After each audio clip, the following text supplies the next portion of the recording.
Howdy y'all, I hope everybody's having a great day. Silver Trade here again with another video. So Nat Turner joined the board of directors over at GameStop like we all heard about today. Nat Turner is also the CEO of Collectors, and they own PSA. And XRT is at 323.87% short. We'll get back to Nat Turner in a second, but we've only had the Golden Cross twice since 2021. And we just had it again recently with the 200 and the 50-day crossing. Turner joined the board of directors at GameStop, and that came out in the filing today. People looked into it. He's also the chairman and CEO of Collectors. Nat Turner Partners and Cohen Private Ventures bought Collectors Universe, the parent company of PSA, back in 2021. Please remember, none of this is financial advice, and we are not financial advisors. This video is made for entertainment purposes only. But on the graph for GameStop, we fell below the 5-day moving average last Friday. Then today we started the day below the 5-day moving average, and it really didn't want to move a whole lot. Even though we had a really good pump recently and we fell below the 5, it really didn't want to pull back too far. And when we look at the weekly, we're right at the Bollinger Bands, so we would almost expect a pullback. If we take our Fibonacci retracement and draw it down here from the 2035 up to right at about $28 per share. Today, we didn't want to give up that 23% level, that 23.6. For this chart to begin telling us that it wants to have a downward movement, we would have to get at least below $24 per share.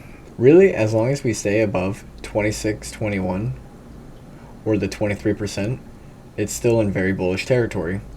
Even if we crack through and come down to about $25 per share, we'll probably meet up with the 200-day moving average on the 1 hour. That would still be bullish. We still wouldn't even be at the 50% yet. And even if we came down to the $24 mark, that would still only be the 50%. And that would still be bullish to touch it and then continue upwards. If we go through 24 and continue down and test 23, that would not look great. But really, as long as we're above 25, the chart looks good. And as long as we're above 26.21, the chart looks really good. And don't forget, last week we almost had 100 million volume on GameStop. We haven't had that in quite some time. And if you look at the monthly chart on GameStop, right here at about $28 per share is the 50-day moving average. That $28 per share is incredibly, incredibly important. It's been trying to get through $28 per share since May. For a long time after 2021, GameStop was holding strong above $28 per share, bouncing off it continuously. But once it fell below it, it was strong as rocks. And it really has been ever since recently. Now we're back under it, but all the moving averages are moving up. Within the next 2 weeks, we could definitely see GameStop get through $28 per share. But we've been wrong before. With the new guy on the board and the partnership being very profitable, I really think we could have some good news brewing. And if you're still here, Palantir is at all-time highs right now, about $60 per share. It's down a little bit in after hours. It's got a market cap of $147 billion when they don't even make $500 million per year. And here's Collectors Universe's chart before it went private. And I really think the whole idea of the floor is lava and is slowly melting up really has some meaning to it. It seems like the floor price for GameStop just continuously is getting higher and higher.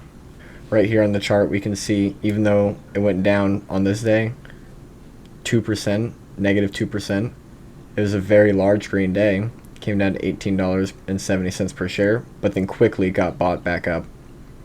Over here, it came down to right under $20 per share, quickly got bought back up by a huge thing of volume. Right here, tried messing around with $20 again, but also slightly higher. Had a huge thing of volume.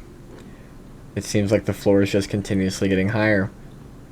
With their partnerships being profitable, the interest they're making on their almost $5 billion in cash, strong shareholders, things are looking really good for the future. But thank you guys so much if you made it this far in the video. I'm very excited to see what happens on Tuesday. Today seemed like the break day and the cooling off day, but we held the 23.6%. So let's see what happens tomorrow. But thank you guys so much. I really, really appreciate y'all. God bless you, and have a great one.